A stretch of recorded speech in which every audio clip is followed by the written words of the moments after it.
get up. And on the way up, we're going to bite a kneecap off, all right? And we're going to stand up, and then it's going to take 2 more shots to knock us down, all right? And on the way up, we're going to take your other kneecap, and we're going to get up, and then it's going to take 3 shots to get us down. What's up, Kneecaps Nation? Phil and I are back again for another edition of Kneecaps for Breakfast. Vince Progard, that's me. Happy to be joined, as always, by the aforementioned Phil Byrne. And Phil, it's been 2 weeks since we've had a actual NFL football game to speak of, but boy, does it seem like 2 months instead of 2 weeks, or am I just thinking stuff? You're not, really thinking stuff. I think the issue is we as Lions fans kind of anticipated a longer postseason, and the ride came to an abrupt halt. So it feels like football has been over with for a longer period of time than I think, it really should have been. But that's neither here nor there. But hey, we're fortunate to still be joining you here this week with a new episode to kind of get into some kind of off-season topics and things like that. We'll obviously be having the NFL Combine, Combine startup later this week, get into some draft talk, a couple weeks down the road. But there'll be a time and place for that. But kind of good point in time here to kind of remember how we got here and kind of getting to this new point here in the offseason. Yeah, because it's easy to look back at what happened in the final game of the season, which wound up being that divisional round of the playoffs, and thinking that this was all just one big colossal waste of time. And on a certain level, you can definitely say that, but I think we'd be remiss if we didn't look back at the 15 other occasions over the course of the entire fall where we had a lot to celebrate and feel good about. So I think it makes sense for us to kind of take a look back and recognize everything that they did on a week-by-week basis, and maybe that'll help from a therapeutic standpoint, help us maybe feel good about everything in totality instead of looking at the end result and having that be the be-all, end-all. I mean, hey, it can't hurt, right? Yeah. We'll get some things to talk about, too, and if you're kind of like us and kind of in the doldrums here of kind of mid to late winter time, looking like we're not any closer necessarily to 50-degree weather. No. Yes, we do have spring training baseball and basketball and some of our other winter sports to go on, but gosh darn it, it's just not the same. Nope, we it really miss our isn't. Football, and we miss getting to talk about live games. Yeah, so let's take a look back. And if you were with us for the journey through Kneecaps for Breakfast in Season 1, we pretty much did every episode for about a 4-week, 5-week time frame. We broke down each individual game by game, in like 4-game chunks. And we'll kind of do the same thing as we go here, just to let us look back for a few weeks, and then we'll, at the same time, have a current topic or a look-ahead topic to kind of get us through the next month. And by that point, we'll start to be heating up with more in-depth draft conversation. As Phil said, we have the Combine coming up real soon here, so we'll be able to start putting some names to faces, especially if you're one of those people that maybe follows the NFL closely, but maybe not so much college football. I know a lot of people got turned off to the college game based on a lot of the political stuff that's going on within the sport with NIL and transfers and not knowing who's on what team anymore, and that's all perfectly valid. So we'll kind of fill in the blanks a little bit as we get closer to that, but it's still a good 2 months off from NFL draft in Nashville? Green Bay. Green Bay, that's right, yeah. I still don't know how I feel about that, having it so close to Detroit. Maybe give it another city in between instead of going right from one over to the divisional rival. But hey, that's above our pay grade, so we'll just roll with it. Yeah. So let's go all the way back, Phil, to week number 1 of the NFL season. In case you're keeping track, that was Sunday, September 8th. That was a long time ago, almost 6 months, in fact, but who's counting?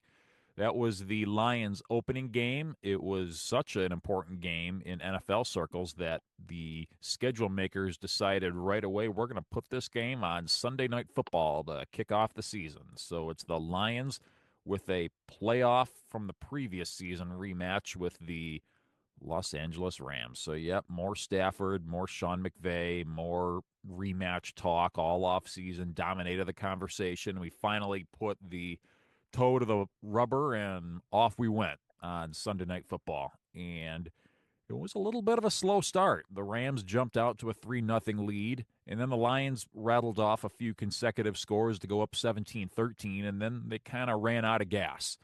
The Rams actually fought all the way back to take a 20-17 lead in the fourth quarter. It Mm-hmm. took Lions fans being fully introduced to Jake Bates, sending the game to overtime with a last-minute field goal. And then from there, it was all run game all the time. And the Lions won the coin toss, took it to the house, 70 yards over, I believe it was like a 10 or 11 play drive. And they pretty much kept it on the ground all but one play. And Lions wore the Rams down. Lions get out of there with the win. Big win, though, to at least get things off on the right foot. Yeah, without a doubt. So this, I think, was interesting for a couple things because yes, it was the Rams, and yes, you could kind of advertise it as basically being the same team that we saw in the playoffs. But as we would see in this game, they had a healthy Cooper Cup. Puka Nakua was also healthy Until he wasn't. entering this one, Yep. right? So it was more Cooper Cup than Nakua, unlike the playoffs. But the big thing that the Rams did was basically they had a new look defense. They did not have Aaron Donald anymore. He retired in the offseason. So um, I like to kind of think that this game was sort of like the Rams defense needing to get their sea legs under them a little bit. They became one of the better units in all of football towards the end of the season. They ended up winning their division. This was actually, even though it was week one and, we thought it was going to be a pretty good game, probably one of the better Lions wins all season long when it was all said and done.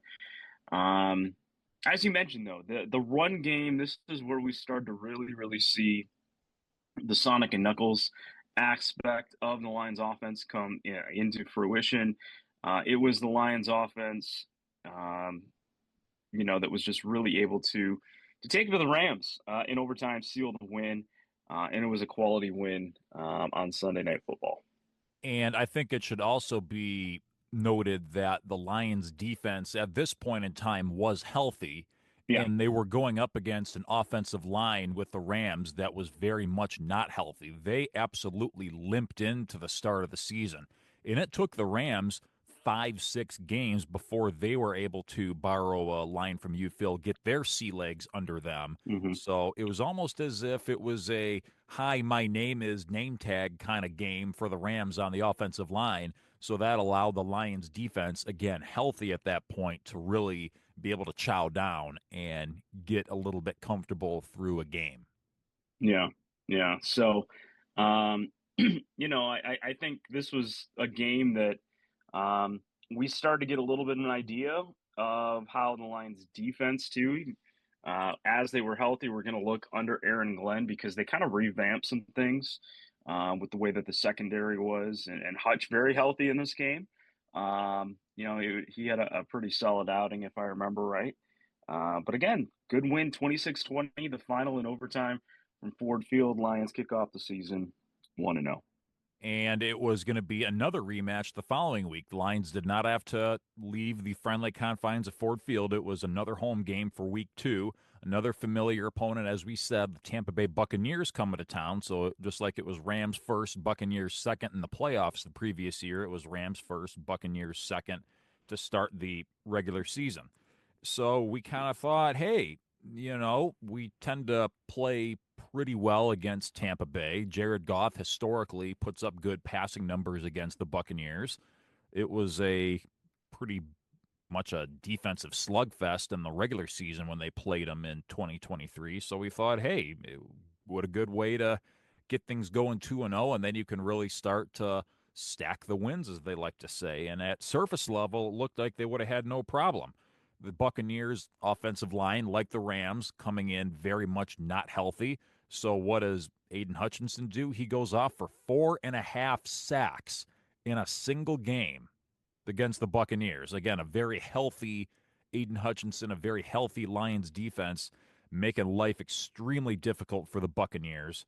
It was, if you were just looking at the stat sheet, it was all Lions all the time. It was 463 yards for the Lions, 216 for the Buccaneers. Lions about 2-1 in first downs. They had the ball for about 9 minutes longer than the Buccaneers did. There wasn't a huge gap as far as penalties called. So on paper, it looks like the Lions went out and took care of business, right? What's the sounder from the Debbie Downer and the SNL skit? Wah, wah. Yeah, it didn't go so well, Phil. It was a 20-16 Buccaneers win over the Lions. And what it really came down to in that game, if you recall, Phil, was the lack of ability to finish inside the 20-yard line. Lions were 1 for 7 in the red zone. So on one hand, it's amazing that the Lions were able to do enough to get the ball down inside the 20-yard line 7 times in a single game. But with only 16 points and a loss to show for it, those 6 missed opportunities were basically emblematic of the game itself, a missed opportunity. Yeah, and one thing, I had to get an exact number for this, bringing up the stats. I think we saw this, not the same game plan, because I think Washington ended up playing way better than Tampa did in this game. But Jared Goff threw 55 passes in this game. 55 passes. He completed 34 of them for 307 yards, 0 touchdowns, and 2 picks. And again, if you go back to last week's show when I'm talking about kind of getting back into establishing the run as a core identity of this Lions team, that right there is the recipe on how to beat the Detroit Lions and trying to have Jared Goff throw the ball 55 times. I think even 40 or 45 is too many, let alone 50 freaking 5 passing attempts. Way too much. And I think it's just kind of, I think there were some third downs where, if I remember right, I think we tried to get a little too cute with it. And it just kind of came back to bite us here. So this was a shocking game by a lot of accounts. Did not feel great about this one. Our Lions fall to 1-1, despite the awesome effort, as you mentioned, from Aiden Hutchinson. Another stat kind of interesting here. This was a pretty wide discrepancy between the rushing yards between Gibbs and Montgomery. They ran 24 times. Jahmyr Gibbs had 13 carries for 84 yards, which is pretty healthy and pretty awesome, quite frankly. Average of 6.46, whereas David Montgomery was held to 11 for 35 with 1 touchdown, or close to about a 3-yard average. So I think David Montgomery just did not get a lot of sizable blocking. First game that I could kind of recall that it seemed like the run blocking wasn't as crisp as it had been in the past. But again, my big fault with this one is going into the idea of Jared Goff having to throw the ball 55 times. How did we get to that point, though? Because if my memory serves me right, the Lions never trailed by more than 7 points over the entire game. And I remember that the Buccaneers passing game came out and blitzed us early. I think Chris Godwin caught the first 7 passes that Mayfield threw. So all of 7 of his first passes went to Chris Godwin, and they were completions. And I think he had over 100 yards by the end of the first quarter. But they never jumped out to a sizable enough lead to where we're talking, hey, we need to go out and make up lost time and gain some ground back quickly, because the Lions were never up against it in that point. they were averaging 5 yards a carry on the ground against a very good Buccaneers defense led by Vita Yeah. Vea and company up the middle. So I don't know how they even got to that point to where Jared Goff needing to throw the ball 55 times ever really came into the framework or the discussion based on what was happening in that game. Yeah, it just it kind of seems like whatever the game script was supposed to be, Tampa kind of getting out to that lead and controlling pace and tempo from the onset just really went against everything the Lions were trying to do. Lions got off away from what they wanted to do, and that's how you end up getting into a situation where you're throwing for 55 times. But yeah, real strange game with this one.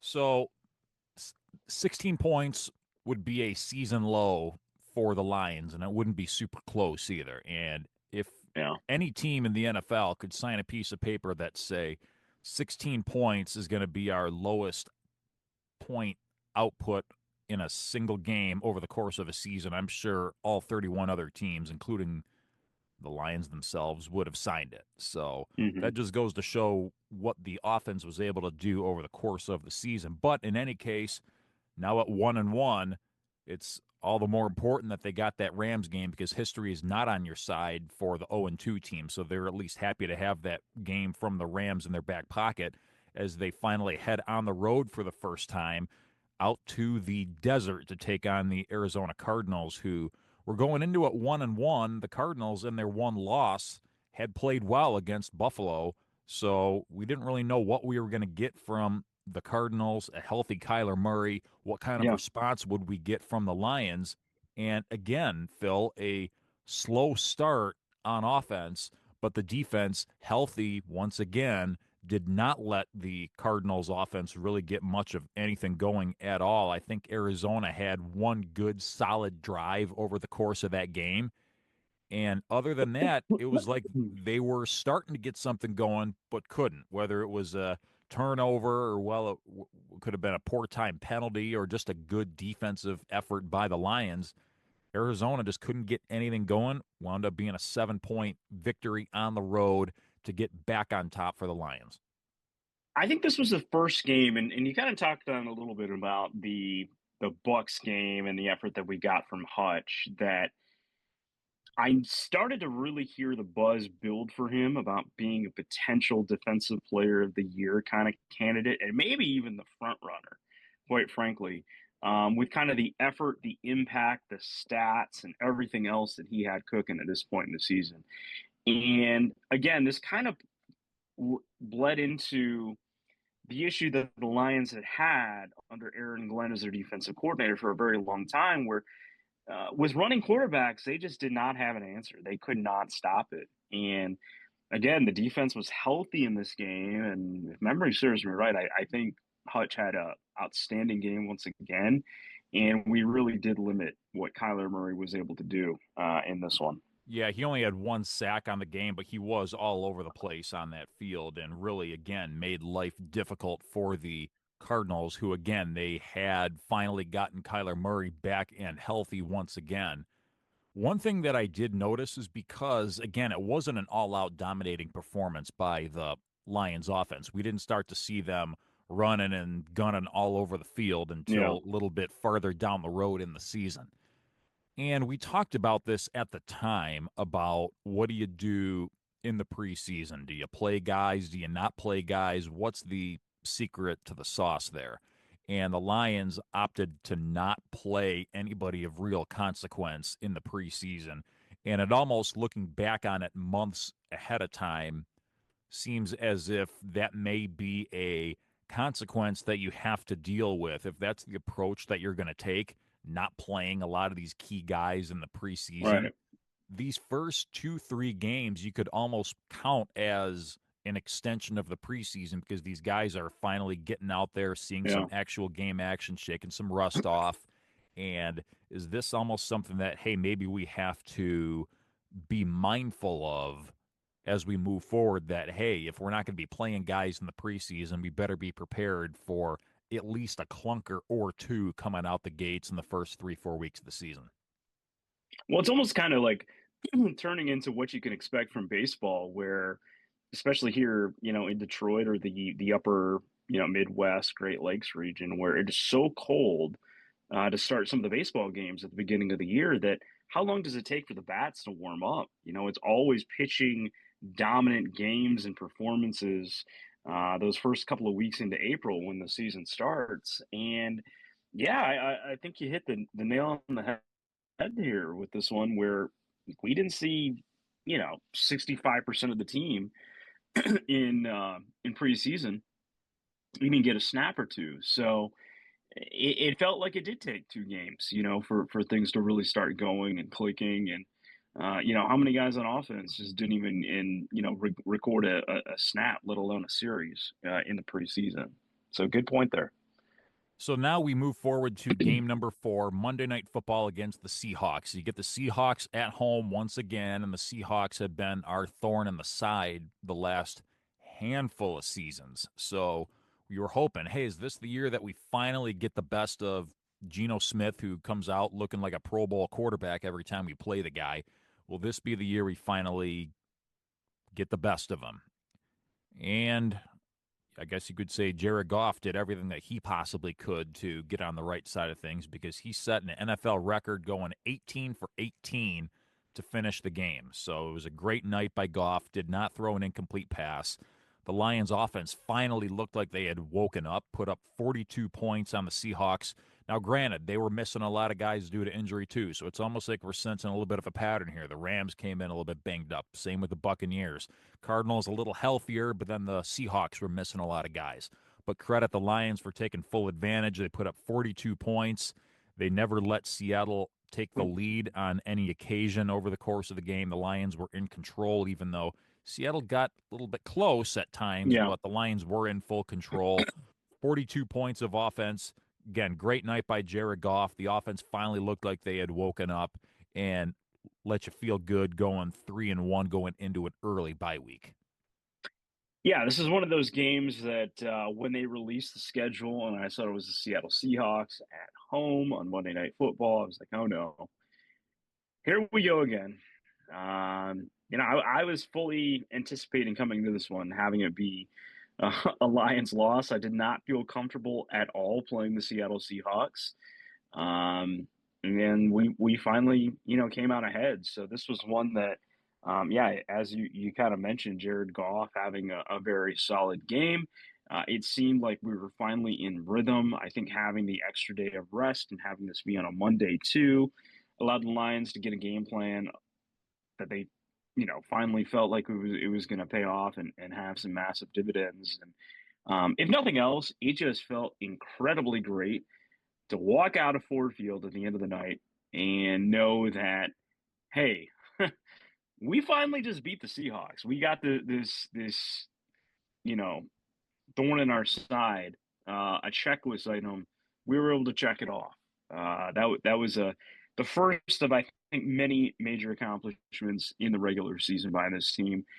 Just kind of getting over the hump against one of these teams that has just been such a huge issue to us over the last several years. And that just goes to show, again, talking about what you mentioned, Phil, during the Buccaneers game, how you have that contrast of Jared Goff being asked to throw the ball 55 times in a game versus asking him to throw it only 18 times in the game Yeah. and really kind of pick his spots as far as what he does to put himself out there. And you see, boom, you ask less of him and he's able to play a little bit smarter, and this is what happens. Not saying that asking him to only throw the ball 20 times a game, he's not going to throw any incomplete passes, but you like your odds a little bit better if you're not putting as much pressure to win a game on one guy who, let's face it, he doesn't have the reputation of being the put the game on my back and let me work kind of guy. A couple of stats that are really, really kind of interesting in this one. Geno Smith, he threw the ball 56 times in this game, had almost 400 yards passing. He had 395. He completed 38 of those 56, 1 touchdown, 1 pick. Kenneth Walker, if you had Kenneth Walker on your team for fantasy football, you had yourself a day. He gets 3 touchdowns on the ground on 12 of 80. Jared Goff, perfect 18 of 18, 292 and 2 touchdowns. So very, very different stat sheets. And you got to love Jared Goff's efficiency as opposed to what Geno Smith was putting up there, even if Geno Smith did get close to 400 yards passing. So here we go. We go into the bye week at 3-1. And of course, we critiqued the early bye week all off season, but you just Yeah. play the cards you're dealt, and we're feeling good. We're feeling good heading into 3-1. Everything's looking good. Minnesota is a surprising 4-0, leading the division. At that point, we'd see them in a few weeks. But as far as what we can control, we're feeling good. Bye week coming up. Mm-hmm. Then they go to Dallas. Nothing to worry about, right? We'll pick this conversation up next week. You're listening to this episode of Kneecaps for Breakfast. Vince Progar and Phil Byrne. We just recapped games 1 through 4 of the 2024 NFL season, just doing a little bit of a look back. And now we'll kind of get to a more current / futuristic topic. So, Phil, this is something of interest to just about everybody. So, I learned something this week thanks to a piece that I believe Mike Florio at NBC came out with middle part of the week. And I learned that the NFL TV contract that runs through 2033 that was just negotiated in the last handful of years, which is mainly the Sunday afternoon package with Fox and CBS. Mm-hmm. What I found out, Phil, is that the NFL has a full, complete opt out 4 years ahead of expiration, which would take us up to the 2029 season, to where the NFL can take that contract, tear it up in a million pieces, crumple it up, and toss it out the window into the streets of New York City, just because reasons. And it's looking like, hey, maybe what we can do is find a way to get Netflix into the fold, because we saw that they produced and aired a couple of Christmas Day games this past Christmas that did not seem like a complete abject failure, but even still, it's a streaming platform and forces people to take the extra step to tune in or what have you. It sounds to me, just based on speculations in this piece, that the NFL is very interested in the idea of Netflix replacing either Fox or CBS, probably who comes in with the lower bid at the next round of negotiations, to handle a full season 1 o'clock, 4 o'clock window covering primarily either the NFC or AFC. So I can only imagine, Phil, what the implications are going to look like from a consumer standpoint, both in how they are going to watch games and where they're going to go to get them, and how much Yeah. it's ultimately going to, let's face it, cost you and I and everybody else to watch football by the time the calendar turns into the 2030s. Yeah, and I think that the Netflix piece of it is, um, this is where people get their content. This is where people get a lot of their entertainment. Certainly, the movie theaters are not as packed as they used to be. People are, watching movies on streaming a lot more. I think kind of the one thing that I don't have a problem with the Netflix product and kind of just knowing where um, everything is going, kind of in the future here. But the issue that I would have, if you are going to go ahead and get rid of one of the kind of more legacy media, companies with Fox and with CBS, where certainly it is either over the air or like on a direct TV or a cable package or something like that, is the impact that that would have, if Fox or CBS is given the boot, to your local sports bars. Let's be honest. How poor do sports jobs, you know, you ever like gone into a sports bar anticipating trying to watch something, and A, they don't have it on enough TVs, or B, they can't figure out what channel it's on, or C, it's like locked on to, you know, some channel that has nothing relevant to anything going on, right? So I'm not talking necessarily about your Buffalo Wild Wings that has, you know, 500 TVs on in there, but like think about the impact that that would potentially have with Netflix, where, would they have some sort of like for NFL Sunday games, like a channel that would be in like the cable packages or something, and then how would that impact, like local consumers through like Xfinity or Direct TV or things like that as well. So um, I absolutely anticipate the NFL, like if you're giving them the option to go make more money, they're gonna go explore the option to go make more money. So I would say it's definitely probably gonna happen. But I think there's some things that would need to get ironed out, like that being one of them, because I just don't think it's feasible that your sports bars are going to be able to flip from DirecTV or Xfinity to, oh, hold on, the Lions game's on Netflix, and then just have the sports bar ready to go, And filled not with only that, Netflix. and it's a situation that the consumers are going to be confronted with on a different level. But okay, so it's one thing for, let's say, Phil's Sports Bar to subscribe to NFL Sunday Ticket. No problem. You're just paying a basic package to get Right. every game that you want to air on all of your projection screens or TVs or what have you. So now what you're asking everybody to do is, now that you're streaming potentially 15 different games at a time.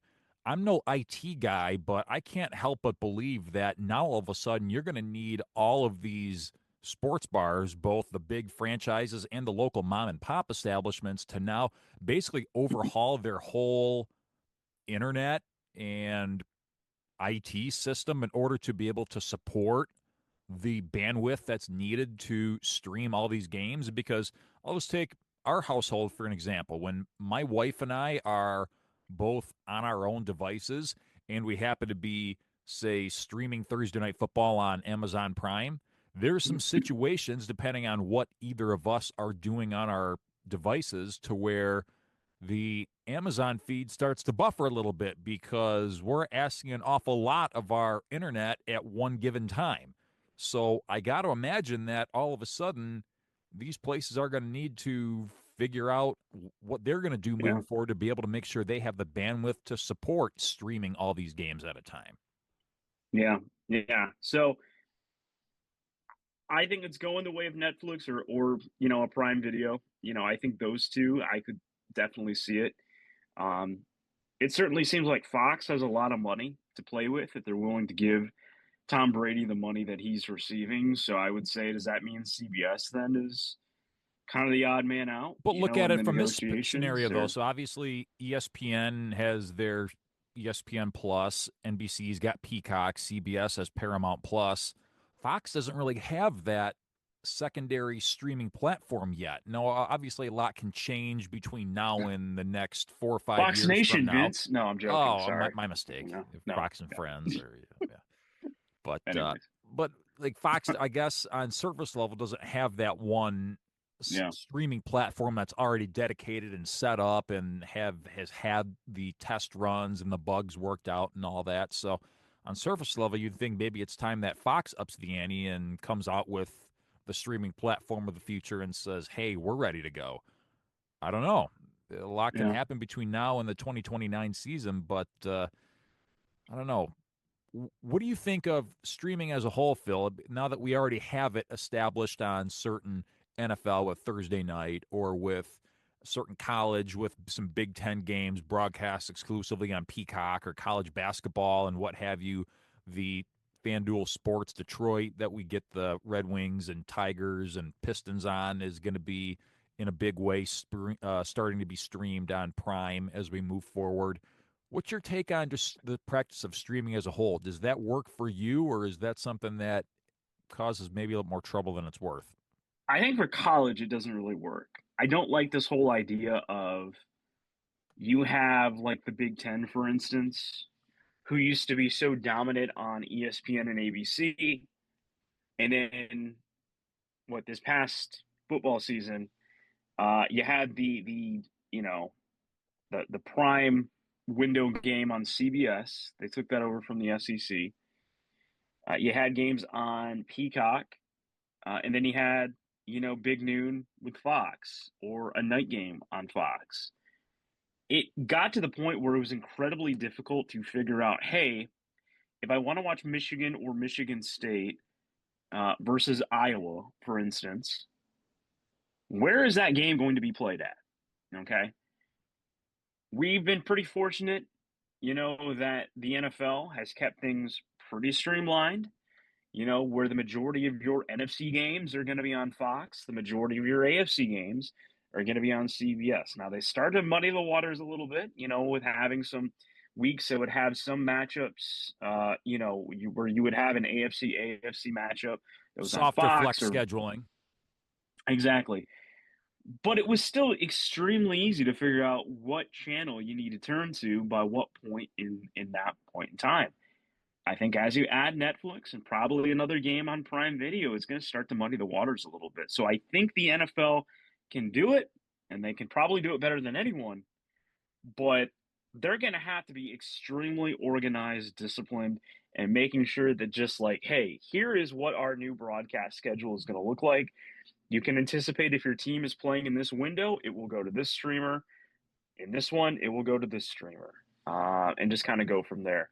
I think the whole internet and the platform thing they're only going to get better as we go on, and the internet that we have is going to be more seasoned for this kind of experience. But it does run the risk, like you said, the more devices you're using it on, the less savvy your content or streaming situation will be.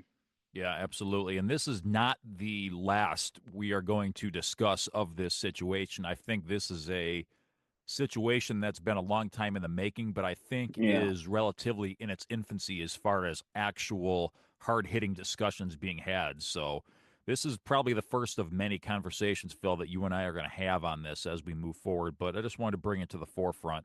Do you want to know what is the best thing about our platform, though, on Kneecaps for Breakfast, Phil? Most evidence. It's free.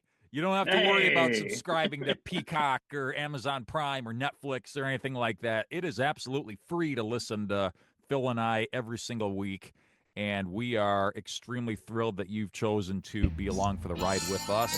Thanks for being with us on this episode. Next week, we're going to recap our next slate of games on the docket and kind of break down what's moving forward as far as the NFL Combine is concerned. All that and more coming up on our next episode of Kneecaps for Breakfast. For Phil Byrne across the way, Vince Progar saying good morning, go Lions, and forward on the field, over and out.